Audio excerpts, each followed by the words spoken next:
within the new Economics Institute, which was founded initially as a think tank, there was a consensus among the board members that we wanted to look at the integrated nature, the interdependent nature of certain economic, environmental, sustainability problems. And we, of course, there are many of them, but we tend to focus on 5 structural problems that are reinforcing each other. I'm just going to mention them briefly. You all are familiar with them.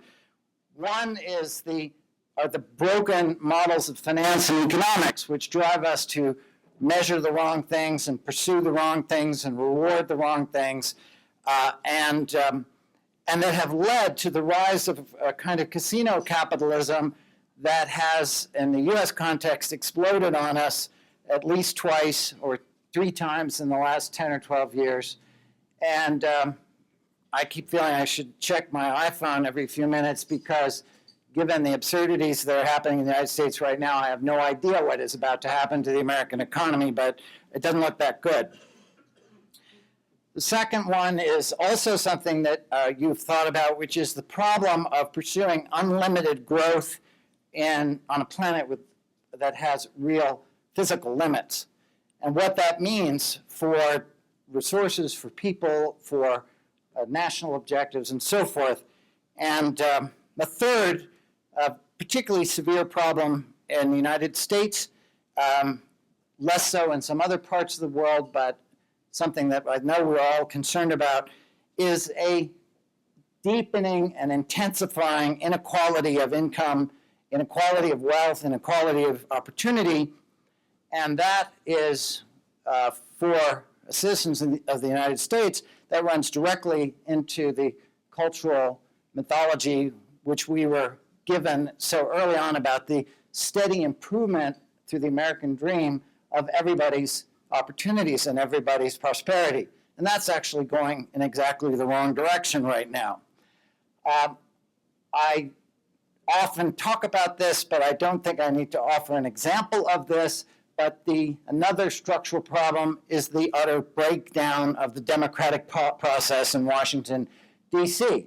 And I can tell you again, as an American, you think you've seen it all, and then you see something more bizarre and more disturbing, and you really don't. We're starting to have a sense that the United States may in fact be entering into a constitutional crisis where, as President Obama said, one faction of one party in one house of one branch of government is blowing up the United States federal government and economy. So that's absurd.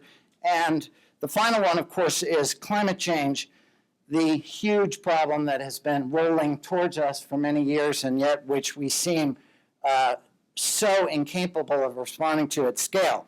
So what has been the response to these interconnected problems? Well, from a national U.S. perspective, and for those of us who have watched and cared about American national politics, the answer is not much.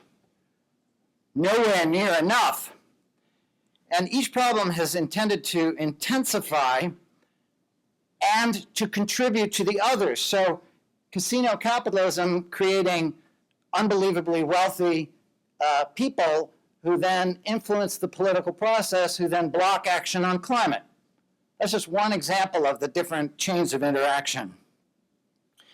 And we have a situation in which privileged elites in the United States who have done very well don't really see the need to pursue structural change and have become more and more distant from the rest of the country. And a very interesting thing that we can talk about a little bit, if you like, is that we have had some early and deep reactions against this. One of those reactions is the Tea Party. The Tea Party is a complicated phenomenon, but it arises, at least in part, with the fundamental dissatisfaction of certain primarily middle class or formerly middle class, primarily white, primarily older Americans who suddenly feel that everything they have believed in is falling away. And they're blaming the federal government for this, but they're experiencing pain and they're being mobilized and manipulated by people with a great deal of money to preserve a very, in my judgment, negative agenda. We've also seen the Occupy movement sweep over the US. And in some sense, it's faded away, but all those people who were involved in the Occupy movement haven't actually gone anywhere. I have a bunch of them working with me on our team at the New Economy Coalition. And they are just as determined as when they were sleeping outside to continue making change. So what do we do with all this? And what does it mean? What does it mean for what's happening in the US, what's happening here, what's happening for joint activity? Well, one of the things that I'm actually encouraged by is that there are so many things happening in the US that I, despite my work in sort of related fields, did not know about until I took over my position, that are truly creative. People are experiencing pain, they're experiencing frustration, they're experiencing difficulty, and they're responding to that by trying to figure out new ways to get out of it. In fact, they're trying to figure out many of the things that you're already doing. One of the things that I am excited about. And there's an increasing view, and there's a problem of terminology. People have not quite settled on how to describe what's happening and how to describe where we're going. But there is this tendency now to use the term, the difference between an extractive economy, not necessarily in the perhaps the more Canadian sense of timber and oil and drawing things from the ground, but extracting from people at the bottom and sucking up towards the top in an overall financialization of markets and of capital that bleeds communities dry, versus a term that people are using more and more in the US, a generative economy, which has the capacity through many of the models that you have described to move that back down and to seed new kinds of change. And that conversation has not, I mean, there have always been pockets of people who've cared a great deal about this, but I'm seeing new connectivity, which we'll talk more about. One of the ways to look at this is that the hard work that's been done on economic development in the United States, but has tended to be very localized, is now people are starting to draw new connections in terms of place, in terms of concepts, in terms of organizations. We have new generations of people coming in, seeing new opportunities, and we have new technologies that are making that connectivity possible and new energy possible. So we don't know yet exactly where that's going to go, but that's why we're all here in this discussion. The idea that has motivated CCEDNet for a long time, using community resources to build community benefits, is something that had existed in the American context in an earlier age, kind of disappeared in the post-war overwhelming enthusiasm for free markets and global trade and so forth, and is actually reemerging as people realize that they need to act. Now, I want to recommend a couple of books to you if you want to know more about how things are bubbling up in the US. One is a wonderful book by Gus Speth, S-P-E-T-H. He's a board member of mine. He founded two of the largest environmental groups in the US. He was the administrator of the UN Development Program, and then as sort of towards the end of his career, he became the dean of the School of Environment and Forestry at Yale University.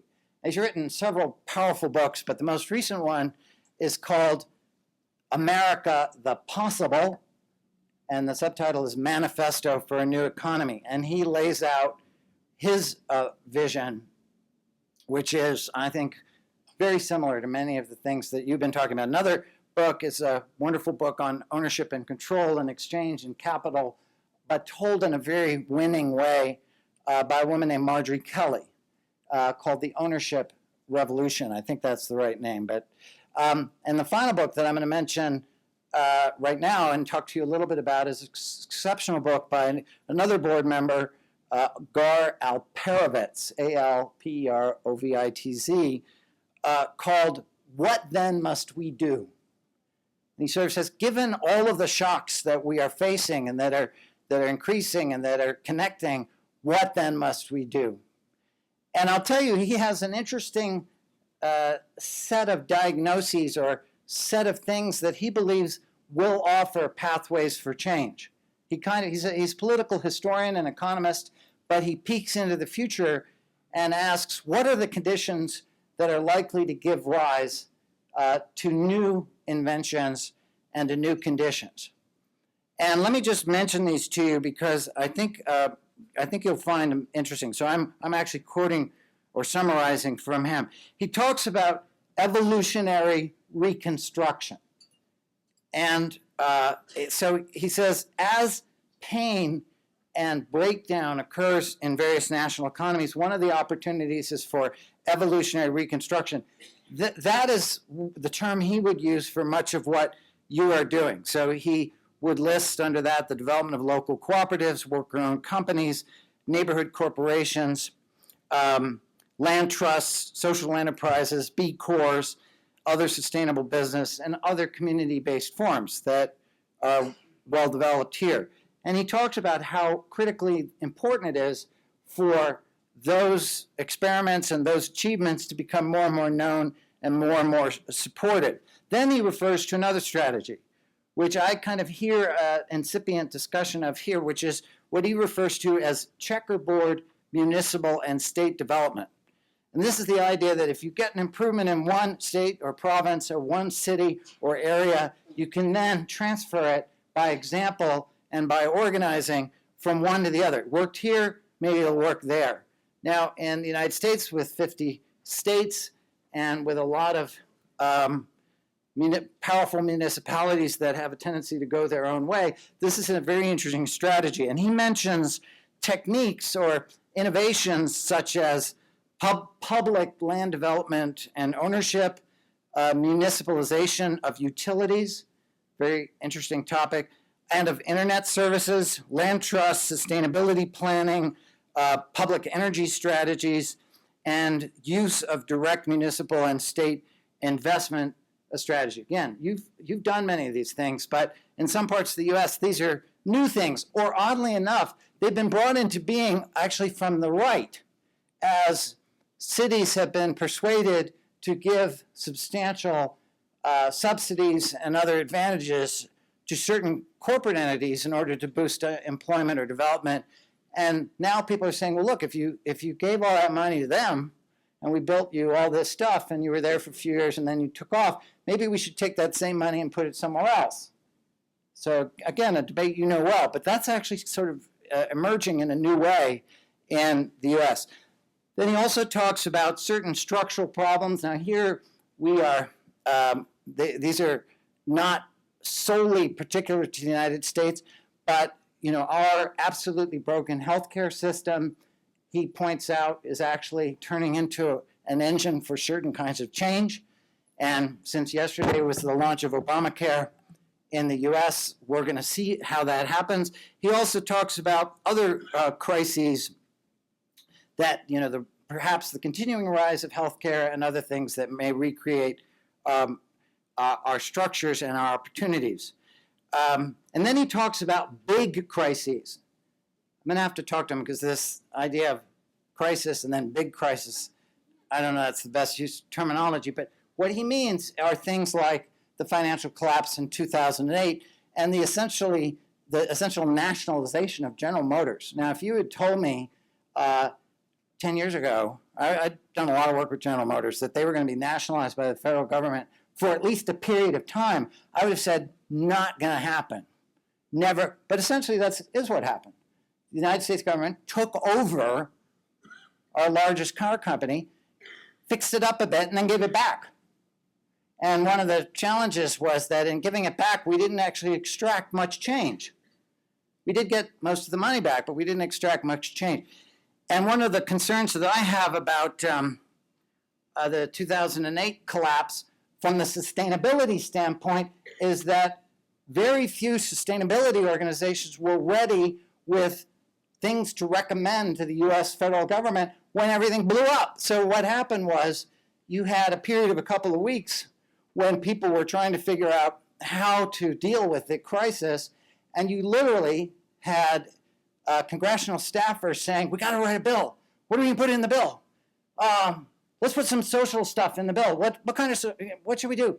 How about conflict minerals? Hey, there's a great idea. Let's put conflict. I mean, there was just a whole batch of things that got dropped into that bill because too many in the community that I'm familiar with had not really, they'd been talking about potential collapse for a long time, but they weren't ready for it when it happened with the steps that would lead. So that's a very interesting thing. I hope we're not too late to do a little planning about that now again, but we need to be thinking about when there are these inflection points in the US and beyond, what are we going to recommend? That will be our time. Gar points out that many of the innovations that were turned into national legislation in the Franklin Roosevelt administration and in the aftermath of the Great Depression had actually been incubated in the 1920s. And so the TVA and other elements had been discussed and experimented with. And so again, when there was a deep crisis and the federal government ran looking around for solutions, there were some solutions that were ready to be taken to scale. Now I'm going to move into talking briefly about the new economy and what it is. And I just met Peter Hall over at my table, and he said that the term, the new economy, scared him. And I understand that, because I went back and did a search on the new economy. It was on the cover of Newsweek, and it basically, during the Clinton administration, it basically referred to globalized trade. Globalized trade and having everything you buy and use come from many thousands of miles away. That was the new economy. And then I've spent a fair amount of time out on the west coast of the US, and if you talk to most people about the new economy there, what they mean is the internet economy. And of course, the internet has had an absolutely overwhelming impact on whole pieces of our society and has remade, in a dramatically short time, entire industries. And we're not done. But when I use the word new economy, or the term new economy, I am using a kind of big tent phrase for a lot of other initiatives that are popping up and that are applying different names to themselves. Some that have been around for a while, some that they're just inventing. And the way I see this, by the way, is that people have this sense of structural failure, and then they come up with a term that they think kind of hints at where we should go. So we have the sustainable economy.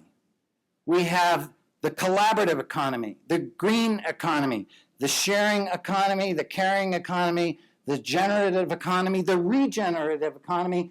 We have a list of 26 of them. I won't read them all to you. Two terms that are not as common in the US as I think they have been in Canada. They are starting to gain traction, but still very, very in isolated ways. One is the solidarity economy. That's a term that I can tell you some of my young team from Occupy care very deeply about this, and they have some very specific ideas about what solidarity economy means, but it hasn't yet caught on widely. Another is the social economy. That's a term I don't think I've ever read in an American newspaper, and yet it seems to be a key portion of the discussion in Canada, and so I feel really ignorant, and I'm looking forward to catching up because I don't really know what it means. But the fact that I read the paper every day and I care about this stuff and I haven't seen that in American paper, that's a data point. So, okay, so let me just tell you a very brief story that will help you understand what we think we're trying to do. So my family, for many years, has had a property in Maine and run as a democratic cooperative land trust among family. I wouldn't necessarily recommend it, but it's worked so far. And there's a place near this property which was clear-cut a number of years ago, just a couple of acres, and but so we walked down the road and we passed this area, and after it was clear-cut, we saw a lot of raspberries growing up, and it was this nice clearing in the forest. And I thought, gee, it's really kind of too bad, though, that the trees are never going to come back. And then, walk down the road every year, and you say, oh, hey, there's some nice tiny little trees here. That's cute. Look at them. They're a foot tall. Come back the next year, 2 feet tall. Well, I don't know. Somehow I lost track, but last summer I walked down, and they were like 15 feet tall. There was no more clearing. it had turned back into a forest. And I think that that's, at least for me, part of the metaphor of what communities can do if you have a kind of broad enough vision. That is, you can focus on the health and vitality of each tree, but as you broaden that vision, you can start to realize that a whole forest is growing. I was actually interested. I was with the CCEDNet board last night, and one of the things that flashed by on Michael's presentation was a logo that went from leaf to tree to forest. And I thought, oops, somebody's already got my image. But that's great. That's exactly. So what's happening in the United States, where there are communities that have essentially been clear-cut of so many of the things that Americans have become used to. I mean, the American economy post-war, World War II, as you know, just exploded with force and strength and opportunity. And that's when many people my age were born. I'm a baby boomer. And that set the expectation of what life is going to be like. Now, I have two sons in their 20s. The world they have been born into and that they're entering as young men in the workforce is very, very, very different. And so the frame of what an economy is, what it does, where it's going, is changing. And it may be that people my age will be the last people and they'll carry it and die off. But we don't have time to wait for that because we need to be encouraging the new vision that is steadily arising. Now, one of the things that we know about emergent movements, things that come up through the water table, is that they happen often very fast in a disconnected way, and they often have very little awareness of each other. And in that, there are many missed opportunities. And in a very interesting piece by John Kanya and Mark Kramer in the Social Innovation Review, they talk about the role of connective organizations. They also call them backbone organizations, organizations whose job it is to bring people together who share a core intuition, who share a common aspiration, but who maybe use different language and are working on different pieces of the puzzle. And that's basically what we're trying to do in the New Economy Coalition. Now, in some way, as we were talking about last night, this is an art form, because if you say, I want everyone to come together and agree to these points that I've already established, well, people may or may not come together. They may feel like, well, we're just doing you a favor by agreeing with what you've already come up with. On the other hand, if you say, hey, everybody come together and we have no idea what we're going to do, then people say, I got other things to do. So you have to find a way in which to articulate a shared vision and some shared values, and then start to discern shared activities and then start to extract and build shared power. So the New Economy Coalition is very new. We only started assembling it in June. We have 47 organizations. We're adding a couple a week. We're very, very proud to have CCEDNet because we think there's so much that we can learn. We intended it primarily to be a U.S. organization, but we also have a partner in the New Economics Foundation over in the UK. Wonderful, wonderful think tank, if you're not familiar with it. That's been doing work. And then we've brought together academia. And I'm sorry, this is why I'm sorry I don't have PowerPoint so I could throw up all the members. But we have the Institute for Policy Studies, the Institute for Local Self-Reliance, the National Priorities Project, the Sustainable Consumption Research and Action Initiative, the program in Nature, Culture, and Sustainability at Rhode Island School of Design. So we have a lot of people thinking about things from academic perspective, but yet from different disciplines.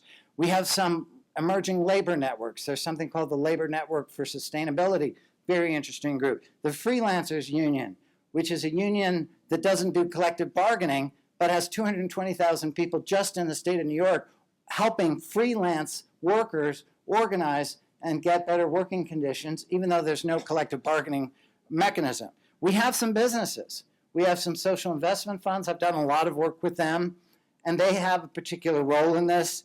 We have the American Independent Business Alliance, the American Sustainable Business Council, the Business Alliance for Local Living Economies, And each of these are trying to bring business people together to be a different force than the traditional forces we have in Washington, the U.S. Chamber of Commerce, the National Federation of Independent Businesses, the National Association of Manufacturers, which have been run with an extreme right-wing agenda for a long time. In fact, diluting, or in my judgment, misrepresenting many of the people they think they're supposed to represent. So there are all these things bubbling up. We have a lot of sharing economy folks. People, the Center for a New American Dream is an interesting group. You know what they're doing? They are establishing a new gift registry based on sharing economy principles. So at a big event in your life, a marriage or baby or something, you can go on their registry and say what kinds of things you want or need, and then people can register to give you or offer you that without having necessarily to buy it through a retail store. And they're going to charge a very small amount for you to use that registry, so they're going to generate a small amount of income to expand this. And I can tell you, again, working from my sons and their friends, they don't really want to own a lot of stuff. They want to use the stuff when they need it, and they want to be able to find what they need as quickly as they can. And this is a really interesting idea. There's also a group called Shareable, a wonderful website, shareable.net. There's a group called peers.org, which is trying to become a force to mobilize particularly young people towards building a shared economy. Now, here's the interesting thing.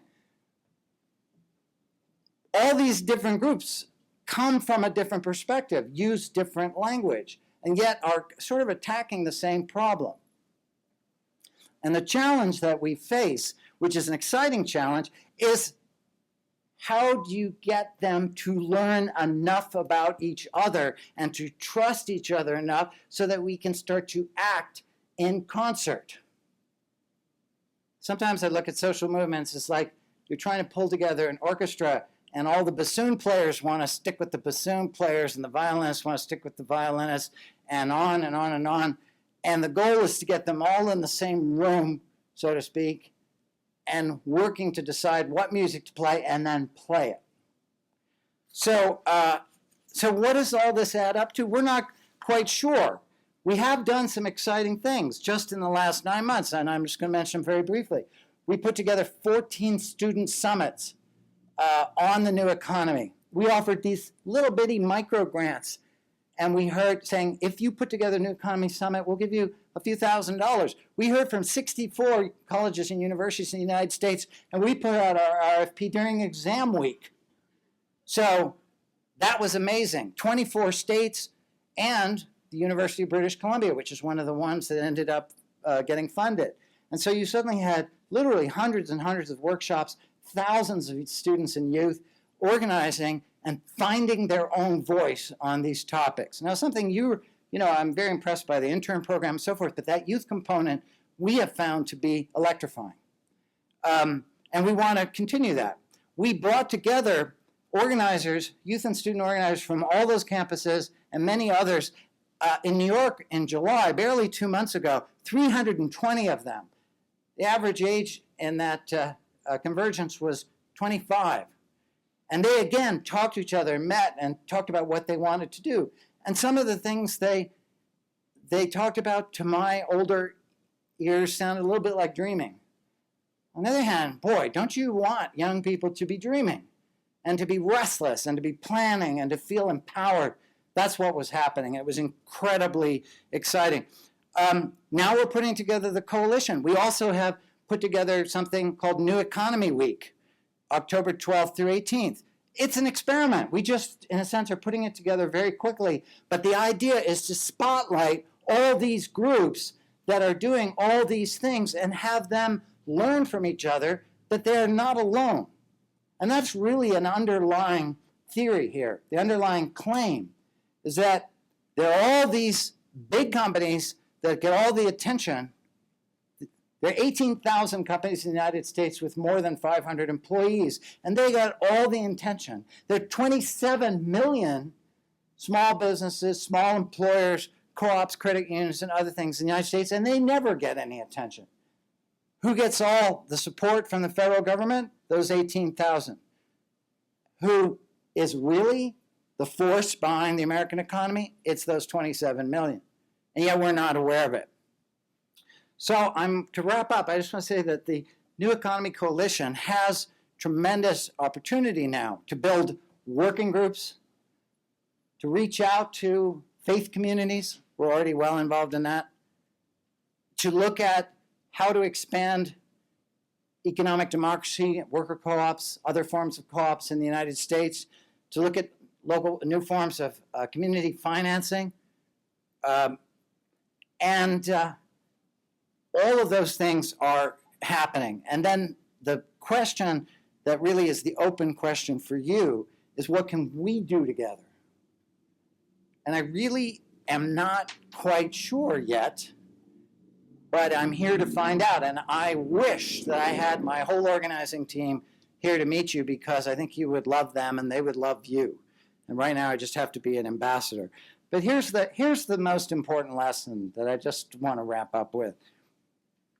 The ability to make truly structural change depends on a lot of things. It depends on good models. It depends on hard work, serious organizing, strong relationships, deep values, real financing, and whenever possible, a shared vocabulary.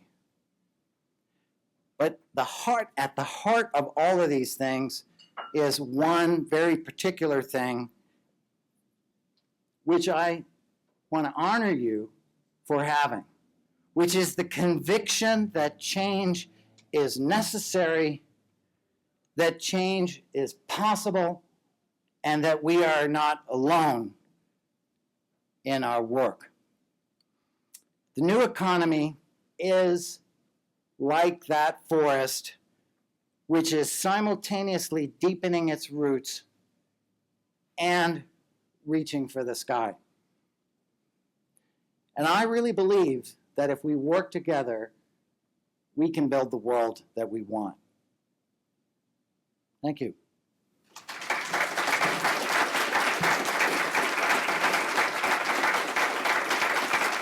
Thank you.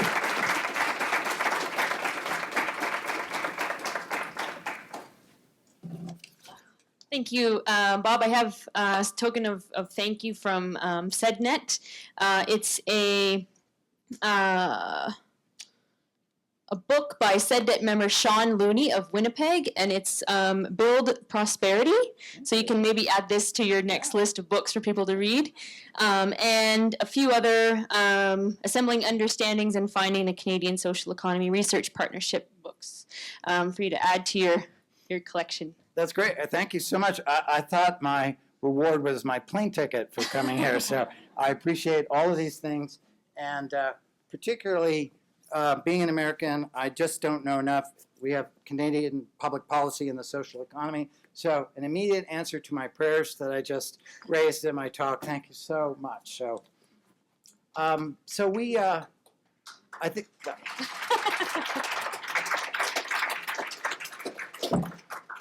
So, Michael, Diane, how do you want to do this piece? I know I ran over the 20 minutes I told you, but I don't know if we still have any time. We have still 30 minutes from what my clock says. So we'll let Bob stay up here, and then I'll run around with the mic. I think we have, we'll do a question and answer. We're going to kick it off with some responses from 3 selected individuals. The first one is Mike Lewis.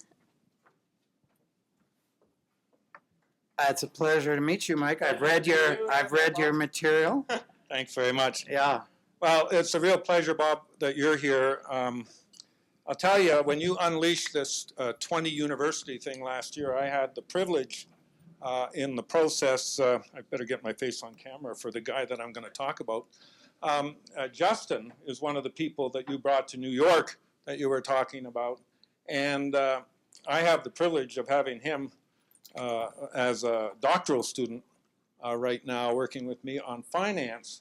And honest to goodness, I just keep telling them to slow down. I can't keep up, you know. Anyway, it's really a wonderful kind of beginning of a coalescence in the United States that we have been inspired from before. The National Community Economic Development Law Center, the National Congress on Community Economic Development. Those are all movements that emerged out of the war on poverty in the United States that have in fact engaged us in significant ways and in fact contributed, as I'm sure Nancy will say, to the evolution of our work here. So there is a deep history in this network and connections to the United States. So I just want to say that, and thank you for your leadership. I was with Gar for 4 hours right in the middle of Disney World about 3 weeks ago, talking about what in the world can we do? That's really a bizarre place to talk. And that was the Academy of Management? That's the Academy of Management, yeah. So Strange place to be having that It's conversation. very strange. Anyway, you know, I think we got to get used to a lot of strange places because the things you talked about are not going to get any easier. Right. They're going to get harder. We are not going to go through this period in a painless way. And I think that, as in the past, we have to figure out, yet again in this context, how we can broaden our base and the umbrella and the way in which we relate to each other and the way in which you talked about us finding ways of getting in the same room together and all those steps that you talked about to get to point of view of being able to act together is absolutely important. In 2001, there was a report that came out of the second Conference on the Globalization of Solidarity that was held in Quebec City. And Nancy, Yvonne, others were part of that process. I'm doing the lead keynote in Manila in a couple of weeks to the 5th meeting, and I remember the report. So I've been thinking about this. Remember the report that they titled out of that called Resist and Build. And the context that we live in is if we don't have a capacity to understand our interests in relationship to those that are leading us in resistance activities, we're just fooling ourselves because the urgency of the context that we live in is so high. And we are at the cusp of another relationship with the United States to become consolidated, which is around oil and big finance, and the infrastructure that's being laid in and that's Alberta government and the federal government are trying to push through in terms of tar sands and so on, that is absolutely connected to some of the people that are on his board. People who are giving leadership in that movement, like Bill McKibben and others who are incredible in terms of the things that they've been doing. We need to understand our interests in relationship to resistance. And we can also understand and become much better, I think, at how we coalesce, network, and focus our resources for building in a much more systematic way. And I would say, Bob, that I think in both sides of the border there and many other parts of the world, there's a blessed unrest. We do have a model for organizing this country that Anglophones haven't quite figured out yet, which is who you're going to hear from next, probably, Nancy Niemtzen, the president of Chantier l'Économie Sociale. But, you know, this is an important part of our journey right now, to be able to link up these efforts, because there's so much happening both sides of the border that we need to know about, and we are connected at the hip, whether we like it or not, in terms of resistance and in terms of building. Thank you.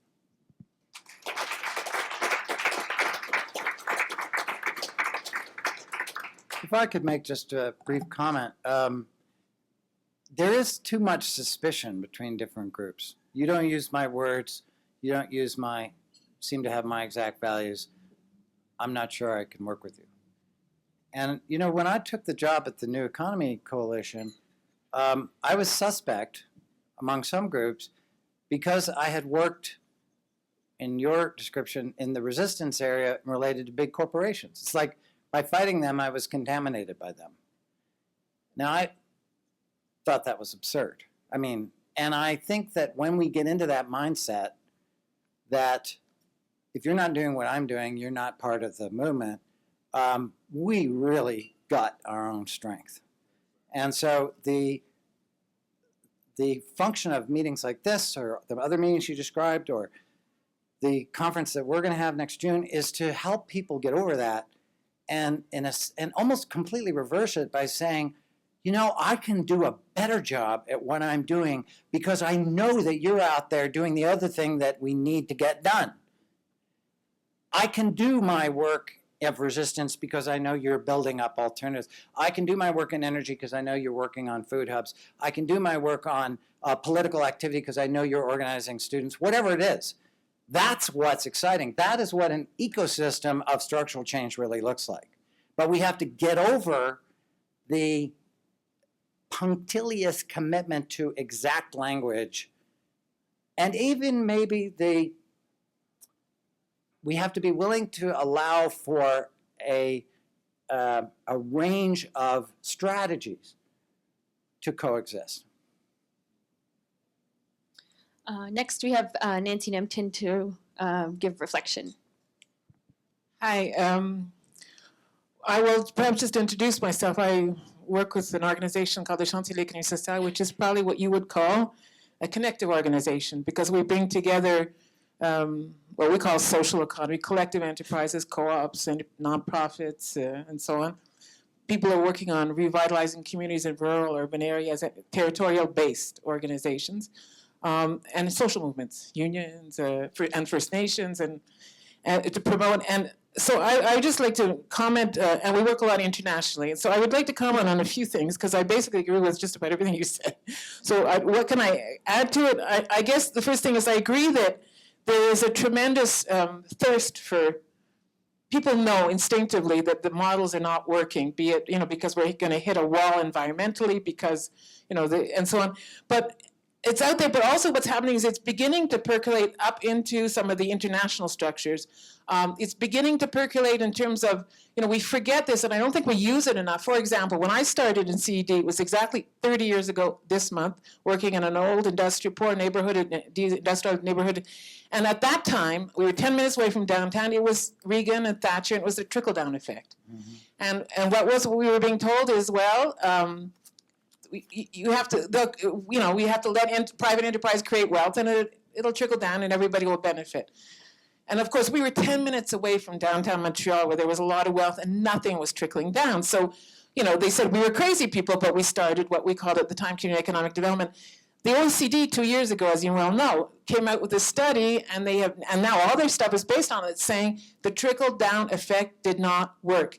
As you said, the gap between the rich and the poor, between rich and poor countries, has grown. And yet, in our economic schools, people are still teaching the trickle-down effect. Economic policy is still based on we have to create wealth, whereas I think what we're talking about is sharing wealth in the very process of wealth creation. And so, but then you have Eleanor Ostrom, the first woman that won the prize, the Nobel Prize in Economy. It's not and what did she say? That, it's what is the best way to manage natural resources? It's not the public sector, not the private sector for profit, but collective democratic organizations, citizens. And, so what are we talking? We're all talking about the same thing. We, even here at McGill, we have the guru of management, Henry Mintzberg, who's, apparently in every, well, he's part of our gang now. He's into this. This is where, he calls it the plural economy. And he says, basically, the growth of the plural economy is going to have an impact and is going to force the other forms of economy, public and private, to change their way of doing things and so on eventually. And all this to say that I think that there is an incredible amount of things going on. The UN has been talking about the social and solidarity economy. So it's all over the place. I work with the ILO. They're doing academies on this stuff. They're training people from all kinds of countries. So I think there's a huge potential, and I agree that one of the problems is common vocabulary, but I also agree with what you just said. I don't think we're ever going to get there where we have total common vocabulary. And the problem also is when you do develop common vocabulary, like socially responsible investment, it becomes greenwashed or pinkwashed or whatever color washed, and it becomes a marketing tool for multinationals. So we're going to have to get beyond the vocabulary, I think, a little bit more, and that's where we get into the practices and so on. So I really think that there's a huge future. I'm very optimistic as well, but I think perhaps we have to focus on a few things together to move, because there's so much going on and there's so much percolating and there's so much happening that it's very, we can make a grocery list and then you don't move forward strategically. So I think that perhaps that's one of the issues, and certainly in Quebec, that's where we did have the issue of common vocabulary. We have the issue of being a small francophone nation within a Sea of North America, so networking is a lot easier. But we also worked on values. We were able to bring all those people together, but we also built on our successes. And I think that there are successes, but there are issues that are fundamental issues. And one of them is the issue of access to capital. And I know there's lots going on, and that's what we have to be working on, because everything we have to do, we're going to need money one way or another, but we have to change the logic behind, behind this, what goes on with the use of capital, which is our money, pension funds, it's our money, money in the banks is our money, but we forget, we think it's their money.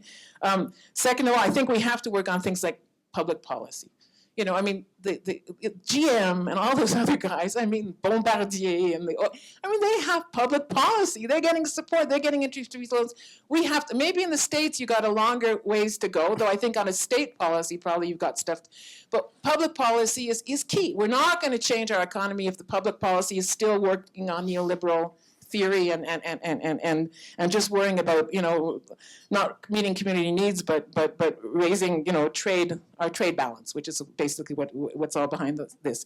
And I think the other thing in effect is building alliances, broad alliances. And the key we've had in Quebec and what we've seen in Brazil and other countries where things are happening is they have built the alliance with the rural movements, with the peasant movements, with the union, the labor movements, and so on, and got people working not just in a defensive way on what they don't like, but on the proposition. And so the final thing I would say is that where we really have to work together, and I think that we have some possibilities, maybe we can talk about it because I know I'm taking too much time, is that we have to be able to work on the propositions. And the best way to do that is to learn one from is this knowledge transfer and learning. So the good news just from Quebec on how we can work on it and with our friends from the rest of Canada is we are now in the process with the labor movement, with the universities across Quebec, with rural development, with all kinds of CED people and so on, building a new center for knowledge transfer called Innovative Territories in the Social and Solidarity Economy, which is going to allow us to synthesize best practices at home, best practices to be able to transfer. So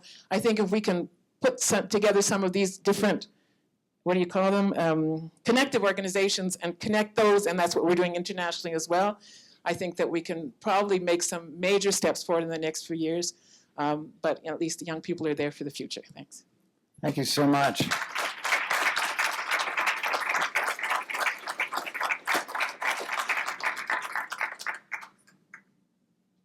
Next, we have Victoria Morris. Thanks. I'll just go over here. So I'm not standing in front of people. Okay, so my comments, in some ways I'm going to echo some of what Nancy, Mike, and Bob have all said, but also I'm going to talk a little bit from what I see from my experience working with a provincial co-op association, as well as being involved in CCEDNet. And some of my comments, I guess, are framed around some of the things I think CCEDNet could do and even has been working on. So yeah, agreed. I think we do have a big common vision or visions that are similar and that we all are, if not on the same page, at least in the same book in terms of things we want to do to change the world and make it better. And we do want systemic change, but that is a really big thing. And so I think what I see that we could and should do are practical applications, things like the internship program that does connect to those young people that are interested but that may not know about social enterprise or CED or any of those things. But as one way to connect to some of that energy and the young people is to start giving them practical ways that they can work on some of this stuff. Because I think to try and look at how do you, totally recreate the world or make systemic change is a really big thing. So some practical applications like that, as well. There's lots of other examples, the work that I'm sure all of your organizations are doing, but some of the stuff that my organization's counterpart in Alberta is working on in terms of a local investment tool where people can invest in their own kind of business opportunities in their own communities. And I know some of the other provinces are working on that. I think some of those really specific, and even if they're local applications, can be a really useful tool to help us kind of move there. And agreed, which some of you others have mentioned in terms of reaching out to those other networks. I think even though there's lots of people involved in CED and social enterprise, that there is a lot of interest and momentum in some of those other networks. And we do have to go to uncomfortable places and have those conversations and see where we can connect, because I think there is a lot of compatibility. And as Nancy was saying, I think there is also a need for that bigger discussion and kind of policy change and supportive environment for their organizations, like all of our organizations in Saskatchewan anyway, we talk a lot about the need for a level playing field. And even if there was, the same amount of business development support for the businesses that we help create as there are for, GM or any of the big corporations, if we all had access to all of that support, our organizations and those that we help start would really, really benefit. So, yeah, I think my points are all about kind of making sure that there's practical ways to see how we can make some of these changes start, because if we all try and chunk away at the big vision just in one big chunk, it's too big. So some practical, smaller bits at a time that can help us work towards that.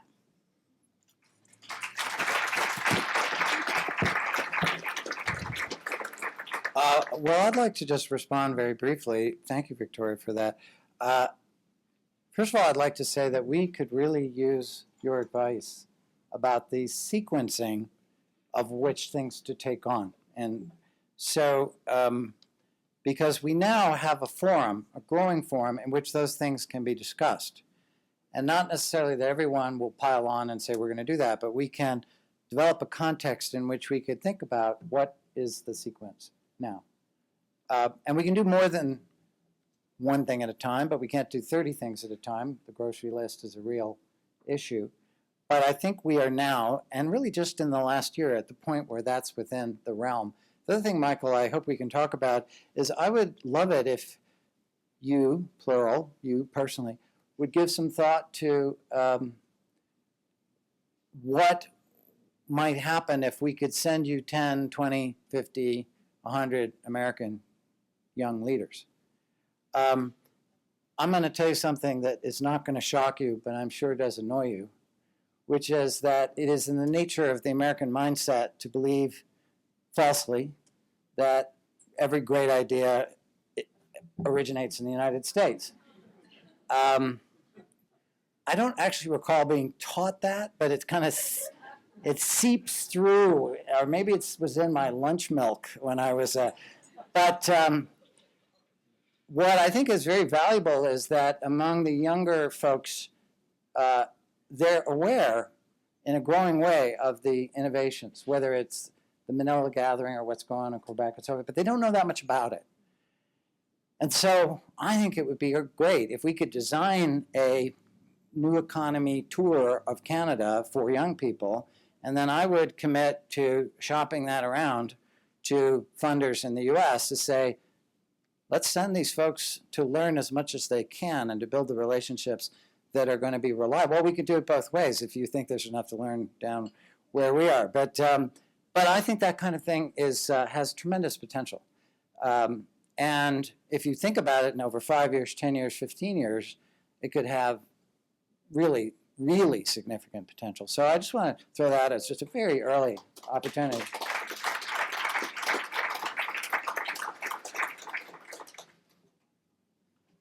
Do we have time for a few questions or comments if anybody has? Yeah, let's do comments. I mean, you're asking me, well, I'm happy to answer questions, but I think the sharing of ideas here is really critical.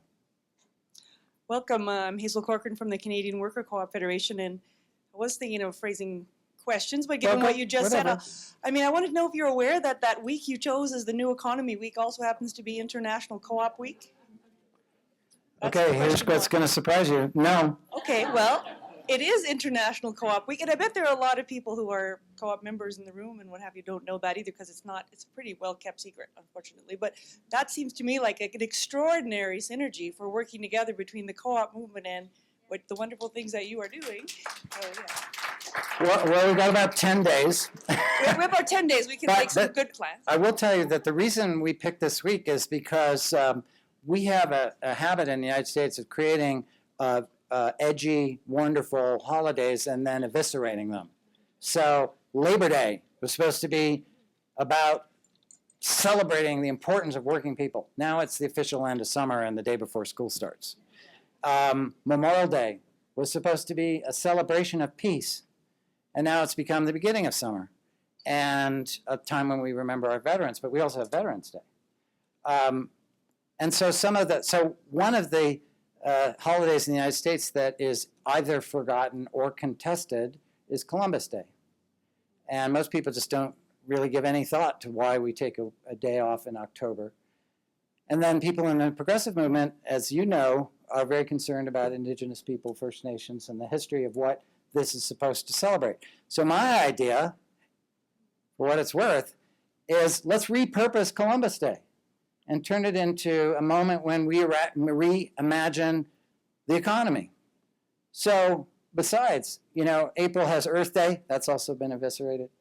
October was a good time when it seemed like we could infuse this with new meaning. And it was just the wonderful synergy of the universe that aligned us with International Co-op Week. But we won't make that mistake twice.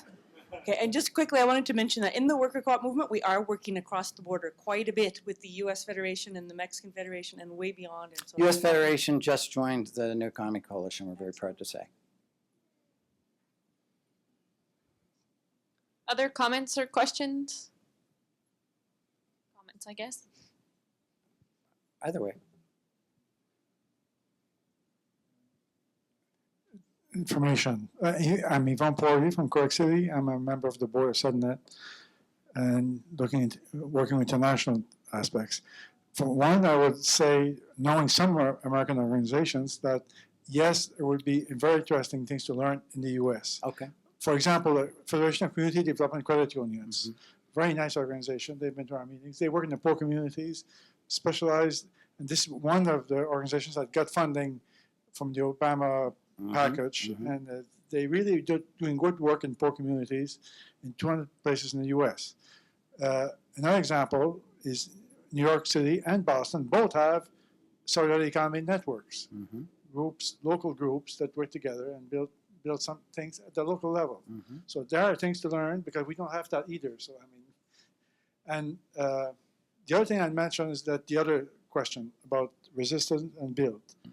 We really have to be able to take opportunity to work with people who are in the resistance mode, but they are only in resistance mode. It's not because they want to, I don't think, but it's because they don't have the opportunity to do so. I mention this because I've been involved in meetings of the World Social Forum or Canadian or other social forums. I was the last one in Tunisia.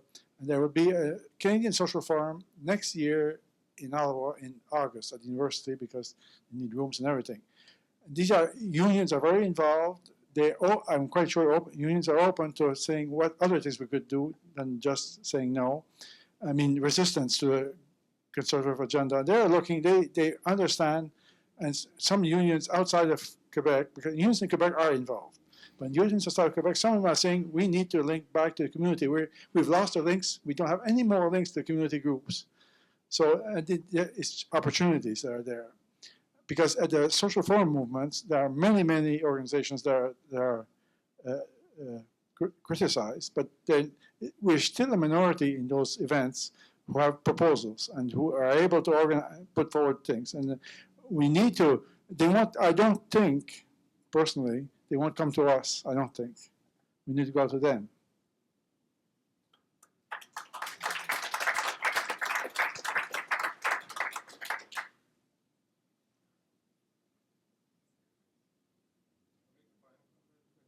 Just if there's anybody else that has a question that hasn't spoken, comment?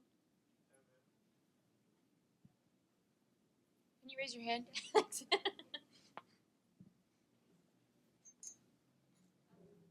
Sorry, couldn't see you. That's okay. That's okay. One thing I'd like to say is around our need to continue to be reflective and analytical about the work that we do. Something that I've seen over the years of working in the cooperative sector in particular, and now much of what we do in social enterprise, which is using new vocabulary for things that we've talked about for some time, is the need to continue to understand the principles we're working from, the values, and have a real analysis, a political and social analysis. And I know I'm looking at Brendan because we've had this conversation. I wish you had gotten up and said this instead of me, but we've been saying that's something that can unite us again in the work that we need to do and get to the yes behind the no of resistance and move to the principles of collaboration and working together, even across our many different practices and movements. Sometimes it's a practice, it's something happening in a particular community. Sometimes it's an actual movement, something that's named itself as a movement. But I'm so struck that yes, we do need our access to capital, we do need our public policy, but we also, as a group, need to go into the conference in the next couple of days with a shared sense of our principles and values, and to challenge ourselves to ask those wicked questions and to be really critical of our practice, so that we really, and I know, Hazel, you've been having lots of emails back and forth in the last couple of days about where co-ops fit in this picture. And I think we're coming into a form. I think we need to name this moment in the World Forum as a time to really ask each other, what are our critical questions about the work that we're doing? Not that we have all the answers. And what are the principles and values driving it? How can we bring the younger people into the movement as in a conversation about a future? So we don't have all the answers, but we have the right questions. We have some principles that unite us and can get us to a place where we can say yes and no at the same time.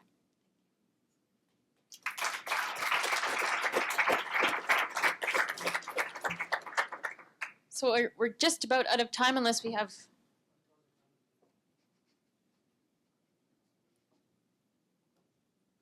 Just a couple of things, one joke and one serious. But this reinterpretation of Columbus Day, I think, very good idea. I just want to give you a little segue to how it might link to the new economy in another way, because there's a joke that the first economist was actually Christopher Columbus. When he left, he didn't know where he was going. When he got there, he didn't know where he was. Went back and forth 3 times, and Her Majesty paid the bill. So, I'm going to steal that. the second thing I want to say, and just commend people here that you won't know, is that when I was at Bard College during the launch of this really amazing coalescing of a variety of groups in the United States, I went to the book stand and I saw a book by Bob Massie, which was an autobiography. And here standing before you is probably one of the more resilient human beings. And if you would like to know more about that, I think it's called Singing a New Song, or... It's called A Song in the Night. Oh, yeah. Well... Close. Well, yeah, okay, A Song in the Night, but I'll tell you, it is amazing how the personal resilience, the life journey that he just hinted at in professional terms comes together, and why, for that reason alone, that would be a reason to collaborate. And so I recommend that people pick that up if they feel like you need a dose of inspiration. I've kind of came to think of you in a way that is related to one of the mottos I picked up from a very close colleague of mine, that what we need to be is inspired grinders. And indeed, you and many of your board members that I've met are, and thank you very much. Thank you. Thank you. I will be here until Friday morning. I'm leaving for Boston on Friday. I look forward to having whatever one-on-one conversations or group conversations we can have. And I hope I'll be back and with members of my team talking about all the wonderful things we've accomplished since the last time I was here. So thank you very much. Thank you, Bob. And that was, Mike, you took the words out of my mouth. Thank you. That was a perfect way to close up. And I actually have a copy of Bob's book, A Song in the Night, a memoir of resilience. So this is what it looks like, and we're presenting it to you, Amanda, for organizing everything today and facilitating the session. So thank you very much. That's great. So that wraps up this part of the program. But finally, I also wanted you to know, if you're wondering about the camera crew, Justin Ritchie has been providing live video streaming of this event, and he's going to be around for the next 24 hours, and he's going to interview many of you on four key questions related to your involvement in CED and what motivates you to be involved. And so I want to thank you in advance for sharing your thoughts with Justin in the production of this video. Thanks again for being here. Enjoy the World Forum over the next few days, and the discussion that Bob had with us last night and what we heard from him today and the comments that you had really motivated the board today in our discussions, and we have some really good ideas, especially about that internship thing. You kind of beat us to the punch, but I think we've got an opportunity coming up really soon to bring some of your young people up to see what we're doing here in Canada. Well, thanks again, everybody. Over. CCEDNet on your forehead, on your name tag, right? We're all part of this big tent movement that's starting. Thank you.